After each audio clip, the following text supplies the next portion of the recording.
আমন্ত্রণ জানাচ্ছি আপডেট সংবাদে। শুরুতেই জানিয়ে দিব গুরুত্বপূর্ণ শিরোনাম, এরপরেই থাকবে বিস্তারিত। শুরুতে জানিয়ে দিব উত্তর কোরিয়া যুদ্ধের প্রস্তুতি জোরদার করার নির্দেশ দিল কিম জং উন। জানিয়ে দিব ভূমধ্য সাগর পর্যন্ত ইরানের কৌশলগত প্রতিরক্ষা গভীরতা প্রসারিত করা উচিত। এছাড়া রয়েছে ইমরানকে বন্দী রাখা আদিয়ালা কারাগারে সন্ত্রাসী হামলার চেষ্টা।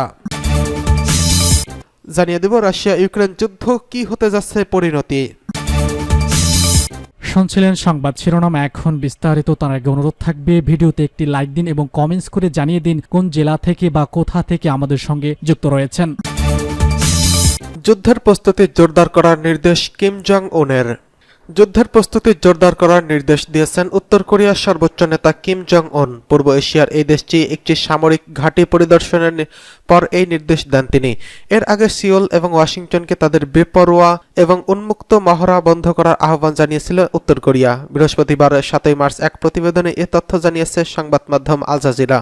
প্রতিবেদনে বলা হয়েছে, দেশের পশ্চিমে অবস্থিত একটি বড় সামরিক ঘাঁটিতে সৈন্যদের কর্মকাণ্ড পরিদর্শন করার পর যুদ্ধের জন্য জোরদার প্রস্তুত করার নির্দেশ দিয়েছে উত্তর কোরিয়ার নেতা কিম জং উন। দেশটির সরকারি সংবাদ মাধ্যম the Korean central news agency এই তথ্য সামনে আনলেও বৃহস্পতিবার প্রতিবেদনে ওই সামরিক ঘাঁটির অবস্থা প্রকাশ করেনি। উত্তর কোরিয়ার সর্বোচ্চ এই নেতা বলেন, সামরিক বাহিনীকে অবশ্যই বিরাজমান পরিস্থিতির প্রয়োজনীয়তার সঙ্গে সামঞ্জস্য রেখে যুদ্ধের প্রস্তুতি জোরদার করার কাজের সূচনা করতে হবে। আমাদের সেনাবাহিনীর উচিত নিখুঁত যুদ্ধ প্রস্তুতির জন্য সক্ষমতা দ্রুত উন্নতিতে প্রকৃত যুদ্ধ মহড়াকে ক্রমাগত জোরদার করা। আল জাজিরা বলেছে, সামরিক ঘাঁটিতে পরিদর্শনে গিয়ে যুদ্ধের প্রস্তুতি জোরদার করার নির্দেশে কিম এমন এক সময় দিলেন যখন যুক্তরাষ্ট্র ও দক্ষিণ কোরিয়ার বাহিনী তাদের বৃহৎ আকারের বার্ষিক ফ্রিডম শিল্ড সামরিক মহড়া চালিয়ে যাচ্ছে। এই মহড়ায় মিসাইল ইন্টারসেপশন ড্রিল, বোমা বিস্ফোরণ এবং হামলা মামলা, বিমান হামলা এবং লাইভ ফায়ারিং সহ 48টি মাঠ মহড়ার অন্তর্ভুক্ত থাকবে বলে আশা করা হচ্ছে। গত বছরের তুলনায় দ্বিগুণ সৈন্যের অংশগ্রহণে গত সোমবার থেকে এই মহড়া শুরু করে। এছাড়া অতীতে এই ধরনের মহড়ার প্রতিক্রিয়া হিসেবে অস্ত্র পরীক্ষাও করেছে পিয়ংইয়ং। এদিকে গত সোমবার KCNA-র উত্তর কোরিয়ার প্রতিরক্ষা মন্ত্রণালয়ের নাম প্রকাশে অনিচ্ছুক এক মুখপাত্রকে উদ্ধৃত করে জানায়, সিওল ও ওয়াশিংটন তাদের বেপরোয়া ও উন্মুক্ত যুদ্ধ মহড়া বন্ধ করার আহ্বান জানিয়েছে উত্তর কোরিয়া। সে সময় এই মুখপাত্র আরও বলেন, যুক্তরাষ্ট্র ও দক্ষিণ কোরিয়াকে তাদের এই কর্মকাণ্ডের জন্য চড়া মূল্য দিতে হবে। ভূমধ্য সাগরে এখন পর্যন্ত ইরানের কৌশলগত প্রতিরক্ষার গভীরতা প্রসারিত করা উচিত।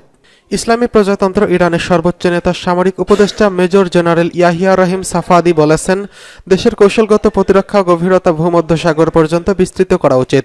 গতকাল বুধবার রাজধানী তেহরানের ইমাম হোসেইন বিশ্ববিদ্যালয়ে এক অনুষ্ঠানে ইরানের ইসলামী বিপ্লবী গার্ড বাহিনী IRGC-র সাবেক কমান্ডার এই নির্দেশ দেন। তিনি বলেন, আমাদের কৌশলগত প্রতিক্রিয়া এবং প্রতিরক্ষা বাহিনীর নিরাপত্তা ব্যবস্থা গভীরতা প্রসারিত করতে হবে।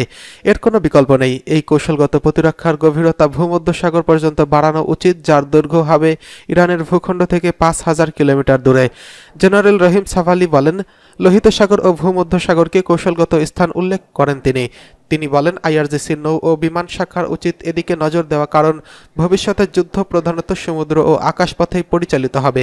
সাম্প্রতিক বছরগুলোতে ইরানের নির্মিত নৌবাহিনী ও IRGC নৌ শাখা গভীর সাগরে তাদের মিশন পরিচালনায় সক্ষমতা বাড়ানোর যে বেশ কয়েকটি দীর্ঘ সামুদ্রিক অভিযান পরিচালনা করেছে, তারা পারস্য উপসাগর, ওমান সাগর এবং উত্তর ভারত মহাসাগর থেকে দূরবর্তী এবং গভীর সমুদ্রে দীর্ঘমেয়াদী অভিযান পরিচালনা করছে। এরই অংশ হিসেবে গত মে মাসে ইরানের 86তম নৌবহর বিশ্ব সমুদ্র সীমা পরিভ্রমণের ঐতিহাসিক মিশন পরিচালনা করে। মার্কিন নিষেধাজ্ঞা সত্ত্বেও এই মিশন ছিল ইরানের জন্য অত্যন্ত গুরুত্বপূর্ণ ও ফলদায়ক। এদিকে ইমরানকে বন্দী রাখা আদিয়ালা কারাগারে সন্ত্রাসী হামলার চেষ্টা। পাকিস্তানের আদিয়ালা কারাগারে সন্ত্রাসী হামলার চেষ্টা করা হয়েছে, তবে দেশটির কর্তৃপক্ষ সেই হামলার চেষ্টা ব্যর্থ করে দেওয়ার দাবি করেছে। একই সঙ্গে 3 সন্ত্রাসীকে গ্রেফতারের পাশাপাশি তাদের কাছ থেকে বিপুল পরিমাণ অস্ত্র ও গোলাবারুদ উদ্ধার করেছে নিরাপত্তা বাহিনী। পাকিস্তানের এই কারাগারে বন্দী রয়েছেন দেশটির সাবেক প্রধানমন্ত্রী ইমরান খান। বৃহস্পতিবার 7 মার্চ এক প্রতিবেদনে এ তথ্য জানিয়েছে পাকিস্তানি সংবাদ মাধ্যম দ্য ডন। প্রতিবেদনে বলা হয়েছে, এক যৌথ অভিযানে বৃহস্পতিবার কেন্দ্রীয় আদিয়ালা কারাগারে হামলার চেষ্টা ব্যর্থ করে দিয়েছে কাউন্টার টেরোরিজম ডিপার্টমেন্ট এবং পুলিশ। এ সময় তারা 3 সন্ত্রাসীকেও গ্রেফতার করেছে। পুলিশ কর্মকর্তারা গ্রেফতারকৃত সন্ত্রাসীদের কাছে থেকে ভারী অস্ত্র ও গোলাবারুদ উদ্ধারের দাবি করেছেন। গ্রেফতারের পর অবশ্য ওই 3 সন্ত্রাসীকে অজ্ঞাত স্থানে স্থানান্তরিত করা হয়েছে। রাওয়ালপিন্ডি পুলিশের একজন মুখপাত্র এক বিবৃতিতে বলেছেন, পুলিশ এবং সিটিডিভির সদস্যরা আদিয়ালা কেন্দ্রীয় কারাগারে হামলার চেষ্টা ব্যর্থ করে দিয়েছে এবং আফগানিস্তানের বাসিন্দারা 3 সন্ত্রাসীকে গ্রেফতার করেছে। রাওয়ালপিন্ডির সিপিও বলেছেন, সন্ত্রাসীদের গ্রেফতারের সময় যেসব জিনিস উদ্ধার করা হয়েছে তার মধ্যে স্বয়ংক্রিয় ভারী অস্ত্র ও গোলাবারুদ রয়েছে। তাছাড়া দেশের কাছ থেকে সক্রিয় অস্ত্র ছাড়াও hand grenade, improvise explosive device এবং কারাগারের মানচিত্রও জব্দ করা হয়েছে। সিপিও সৈয়দ খালিদ হামদানি বলেছেন, পুলিশ সহ অন্যান্য আইনশৃঙ্খলা রক্ষাকারী বাহিনীর সদস্যরা বর্তমানে কারাগারে ও এর আশপাশে তল্লাশি অভিযান চালাচ্ছে। দ্য ডন বলেছে, আদিয়ালা কেন্দ্রীয় কারাগারে বর্তমানে উপচে পড়া ভিড় বিরাজ করছে। কারাগারটিতে ধারণ ক্ষমতার চেয়ে দ্বিগুণ মানুষ বন্দী রয়েছেন। সাবেক প্রধানমন্ত্রী ও পিটিআইয়ের প্রতিষ্ঠাতা ইমরান খান সহ সাবেক পররাষ্ট্রমন্ত্রী ও পাঞ্জাবের সাবেক মুখ্যমন্ত্রী বর্তমানে এই কারাগারে বন্দী রয়েছেন। এদিকে রাশিয়া ইউক্রেন যুদ্ধ কি হতে যাচ্ছে এখন ফল। রাশিয়া ইউক্রেনের পূর্বাঞ্চলে যুদ্ধের গতিপথ কেবল পরিবর্তনই আসেনি, বরং এটি দ্রুত গতিতে ঘটেছে। আমরা জানি কি আসছে। কস্টিনিয়া ভিটে আকার একটি নিজের ফ্ল্যাটের জিনিসপত্র পার্কিং করার সময় একটি টেলিভিশনকে বলেছিলেন মারিয়া, কিয়েভের সেলের কাছে রওনা দেওয়ার আগে এগুলো পাঠিয়ে দেবেন তিনি। আমরা ক্লান্ত এবং মুড ও প্যানিক অ্যাটাকে ভুগছি, একটানা বিষণ্ণতায় ভুগছি, আমরা ভীত। গত ফেব্রুয়ারিতে রাশিয়া কৌশলগতভাবে গুরুত্বপূর্ণ শহর আবদিপকা দখলের পর থেকে আরও পশ্চিমে অগ্রসর হচ্ছে, আরও কিছু গ্রাম দখল করে নিয়েছে। ইউক্রেন বলেছে তাদের সেনারা অবস্থান ধরে রেখেছে, কিন্তু রাশিয়ার সেনারা এখন রণাঙ্গনে প্রায় 1100 কিলোমিটার এলাকা জুড়ে একটি এলাকায় আক্রমণ করেছে।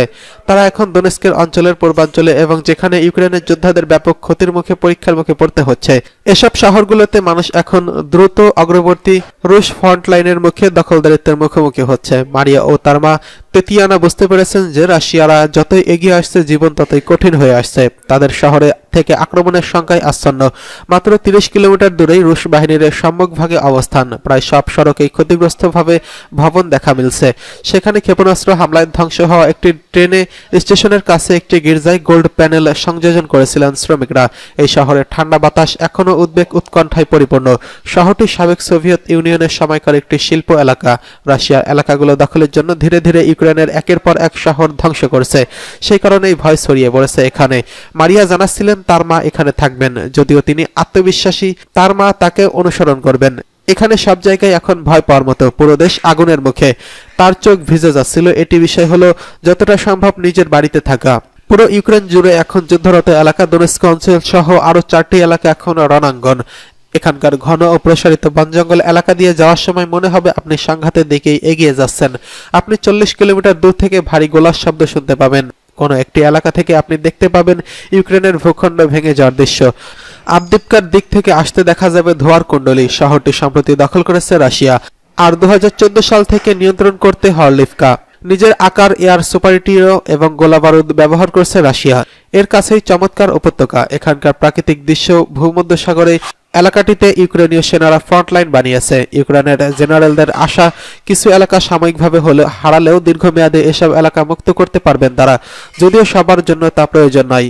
কিছু মানুষ শুধু বাড়ি ঘর পরিত্যক্ত করে চলে যেতে রাজি হয় এবং প্রতিদিনকার বিপদ সংকুলন পরিস্থিতির সঙ্গে তারা অভ্যস্ত হয়ে ওঠেন। তবে ভ্যালেরি তেমন নন। নিজেদের বাড়িতে 2 দফা গোলাবর্ষণ হওয়ার পর জিনিসপত্র নিয়ে নাতির হাত ধরে নিয়ে গেছেন পিকআপ পয়েন্টে। অথচ রাশিয়ানরা যখন 5 কিলোমিটার দূরে, তখনও তার প্রতিবেশীরা ঘর ছাড়তে রাজি হয়নি।